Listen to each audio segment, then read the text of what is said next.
Sound is a physical vibration. It's invisible energy moving through the air, hitting your eardrum, waiting for your brain to interpret those waves. But occasionally, you encounter a signal that breaks that process, a frequency your brain cannot categorize or explain.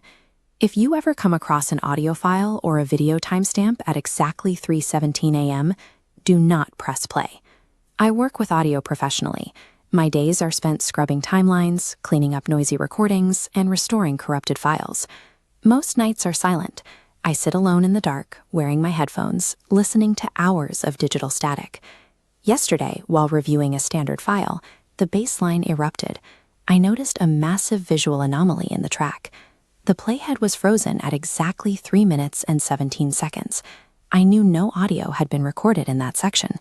The waveform defied logic. The machine registered a violent burst of sound in a space where there was absolute silence. I assumed it was a software glitch. I isolated the section of the timeline to find the error. I hit play. Initially, I heard low-level static. Then I caught something buried underneath the noise, a whisper, so faint it almost didn't exist. I ran a second diagnostic pass, cranking the gain and applying compression filters to pull that hidden noise to the surface. With the volume boosted, the spectrum analyzer reveals a pattern buried in the static. These are human words, but the syllables are inverted, spoken backwards. I selected the clip, flipped the phase, and reversed the audio for a third play. The voice in my headphones said my name.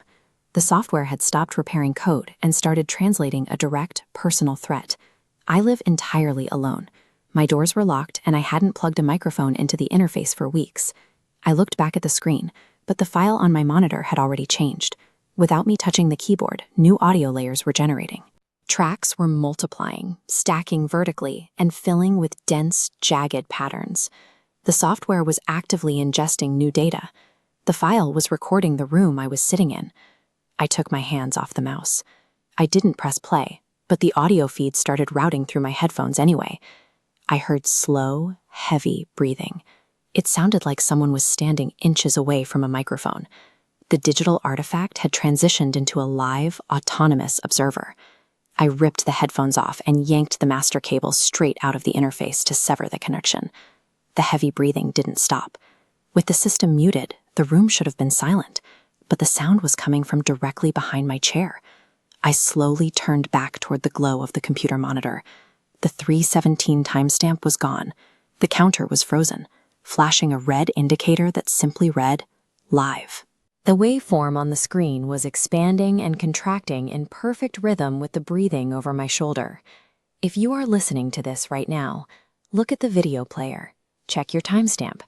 If you've reached 3:17, the screen is no longer a barrier.